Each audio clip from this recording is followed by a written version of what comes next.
Hello दोस्तों, channel पर आपका स्वागत है। कुंभ लगन या एक्वेरियस लगन की कुंडली में नौकरी कैसे देखनी है, नौकरी कब मिलेगी, नौकरी के उपाय क्या करने हैं, इत्यादि बहुत सारी चीजें। तो दोस्तों, अपनी जन्म कुंडली निकाल लीजिए और जैसे जैसे मैं सभी कंडीशन कवर कर रहा हूं, आप उसको मैच करते जाइए। तो कुंभ लगन की कुंडली में 11 नंबर यहाँ पर लिखा होता है। जब भी हम नौकरी देखते हैं या कोई भी घटना देखते हैं, वो किसी दशा अंतरदशा प्रत्यंतर दशा में होगी, और जो भी दशा अंतरदशा प्रत्यंतर दशा है उसको 9 ग्रह उस पर असर डालेंगे, या फिर इन 12 में से कोई भी भाव। तो सभी ग्रहों को और महत्वपूर्ण भावों को हम देखते हैं नौकरी के लिए। सबसे महत्वपूर्ण छठा भाव, ये भाव व्यक्ति का नौकरी देता है, नौकरी का भाव है।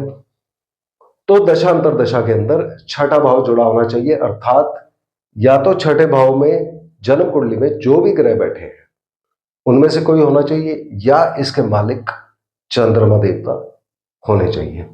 और जब भी व्यक्ति को नौकरी मिलेगी उस दशांतर दशा में 10वां भाव जो कर्म स्थान है वो भी एक्टिव हो जाता है। तो 10वें भाव में बैठे हुए ग्रह या इसके मालिक मंगल देवता भी दशांतर दशा में कहीं ना कहीं जुड़े होंगे। और जब भी नौकरी मिलती है तो धन लाभ भी होता है। तो धन भाव यानी कि यहां बैठे हुए ग्रह या इसके मालिक बृहस्पति देवता ये दशांतर दशा में जुड़े होते हैं तो व्यक्ति को नौकरी मिलती है। मगर इन सब में सबसे महत्वपूर्ण भाव छठा भाव ही रहेगा। तो हम पहले छठे भाव को देखेंगे, उसके बाद बाकी सबको। छठे भाव में दो कंडीशन हो सकती है। जन्म कुंडली अगर आप अपनी देखेंगे तो हो सकता है कई लोगों की जन्म कुंडली में यह भाव खाली हो, यहां पर कोई भी ग्रह ना हो, और कई लोगों की कुंडली में एक या एक से ज्यादा ग्रह यहां पर हो सकते हैं। तो पहली कंडीशन, जब यहां पर कोई भी ग्रह ना हो तब हमने क्या करना है, हमने इसके मालिक चंद्रमा देवता की पोजीशन कुंडली में चेक करनी है कि कहां पर है वो। यदि चंद्रमा देवता लग्न में होंगे तो व्यक्ति स्वयं नौकरी के साथ अटैच हो गया, सेवा भावना बहुत होगी, और मेन भावना जो होगी कि वो चाहेंगे कि वो दुनिया को मेंटली स्पिरिचुअली ऊपर उठाए।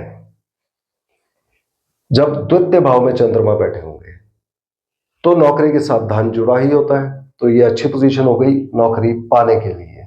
जब तृतीय भाव में होंगे, यहाँ व्यक्ति मेहनत बहुत करेगा, यात्राएं हो सकती हैं, ओवरसीज ट्रैवल हो सकती है, संचार माध्यम, आईटी के क्षेत्र में, मीडिया, प्रिंटिंग प्रेस, पब्लिकेशंस, इन सब चीजों में व्यक्ति को नौकरी मिल सकती है। जब चंद्रमा देवता चतुर्थ भाव में आ जाएंगे, यहाँ पर अपनी उच्च राशि में आ जाएंगे, ये कंडीशन भी अच्छी है। और यहाँ पर व्यक्ति को नौकरी अपने ही शहर में मिल सकती है, गाड़ी और प्रॉपर्टी की कंपनी में, एजुकेशन से जुड़ी नौकरी, कृषि कार्यों से जुड़ी कंपनी में, या फिर जल पानी से जुड़ी हुई चीजों में जैसे जलाशय, डैम्स इत्यादि में व्यक्ति को नौकरी मिल सकती है। जब चंद्रमा देवता पंचम भाव में आ गए तो यहां पर यह व्यक्ति को नौकरी दी देंगे और नौकरी में परिवर्तन, ट्रांसफर, चेंजेस भी दे सकते हैं। जब चंद्रमा छठे भाव में ही हो तो स्वराशि हो गए, ताकतवर हो जाएंगे नौकरी दिलवाने के लिए। एक चीज यहां याद रखनी है कि जब भी चंद्रमा देवता यहां बैठे हो तो कई लोगों को दूध पीने से एलर्जी हो सकती है, तो अगर ऐसा है तो रात को दूध पीना आप अवॉइड करिए। चंद्रमा देवता सप्तम भाव में बैठे हो तो व्यापार का भाव है, तो व्यापार या नौकरी में से व्यक्ति कुछ भी कर सकता है।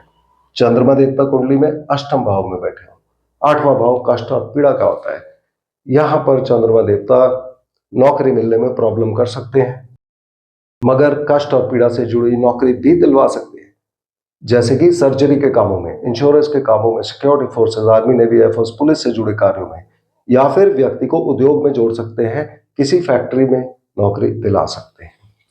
चंद्रमा देवता नवम भाव में बैठे हो, यह भाग्य स्थान होता है, तो यह भी अच्छी कंडीशन है नौकरी मिलने के लिए। और यहां व्यक्ति की नौकरी धर्म से जुड़ी हो सकती है, यात्राओं से जुड़ी हो सकती है, या एजुकेशन से जुड़ी हो सकती है, और नौकरी में परिवर्तन, ट्रांसफर, चेंजेस, पोस्टिंग्स इस पीरियड में हो सकते हैं। चंद्रमा देवता यदि दशम भाव में बैठे हों, यद्यपि ये कर्म स्थान है मगर फिर भी यहाँ चंद्रमा देवता नीच हो जाते हैं, तो नीच भंग राजयोग चेक करना आवश्यक हो जाता है।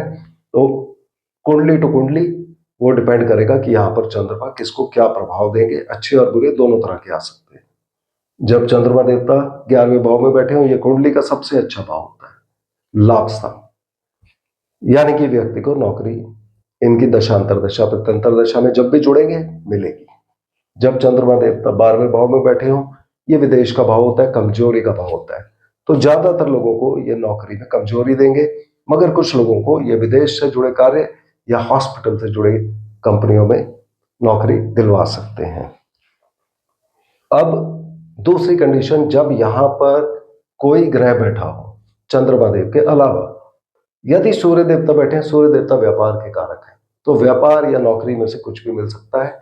और जब भी सूर्य चंद्रमा दशांतर दशा में जुड़े होते हैं तो गवर्नमेंट से जुड़े नौकरी भी व्यक्ति को मिल सकती है।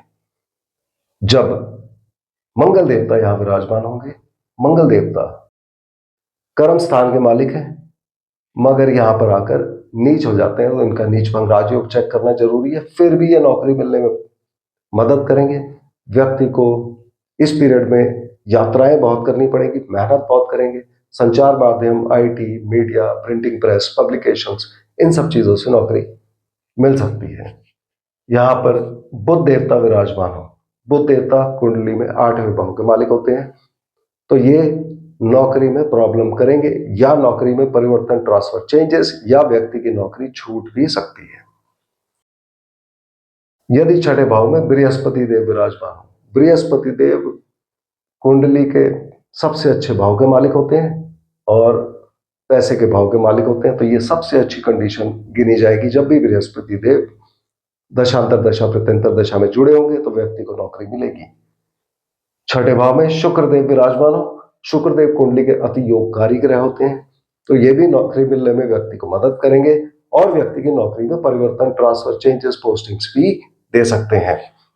जब शनिदेव यहां पर विराजमान होंगे, शनिदेव लग्नेश हैं और 12वें भाव के मालिक भी हैं, तो कुछ लोगों के लिए ये कमजोरी देंगे नौकरी मिलने में, और बाकी बचे हुए लोगों को ये विदेश से कनेक्टेड या हॉस्पिटल इत्यादि से कनेक्टेड जगहों पर नौकरी दे सकते हैं।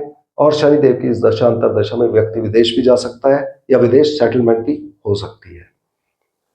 राहु देवता यदि यहां पर विराजमान हो, राहु देवता छठे भाव में ज्यादातर लोगों को अच्छे प्रभाव देते हैं, और केतु देवता यदि विराजमान हो तो केतु देवता प्रभाव को कम कर देते हैं, तो इनको अच्छे से एनालाइज कर लेना चाहिए। अब छठा भाव हमने देख लिया, इसके बाद ये वाले जो भाव हैं इनमें हमने किस किस को देखना है, तो उसके लिए आप कुंडली में देखिए, जहां नंबर 2 लिखा है, 6 लिखा है और 10 लिखा है, इन 3 भाव में से किसी भी भाव में कोई भी ग्रह बैठा हो, एक या एक से ज्यादा, 10 डिग्री से लेकर 23 डिग्री 20 मिनट के बीच में, मैं रिपीट करता हूं, 2, 6 और 10 जहां जहां लिखा है, इन 3 में से किसी में कोई भी ग्रह बैठा हो 10 डिग्री से लेकर 23 डिग्री 20 मिनट के बीच में, उस ग्रह की जब भी दशा, अंतरदशा, प्रत्यंतर दशा चलेगी, नौकरी मिलने की संभावना बहुत ज्यादा हो जाती है।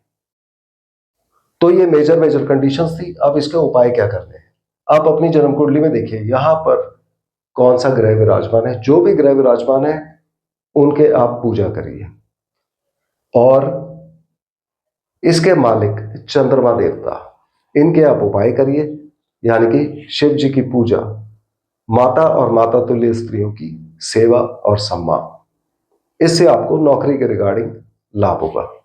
तो मुझे उम्मीद है कि आपको आज का वीडियो पसंद आया होगा। अगले वीडियो में हम फिर मिलते हैं, तब तक के लिए धन्यवाद।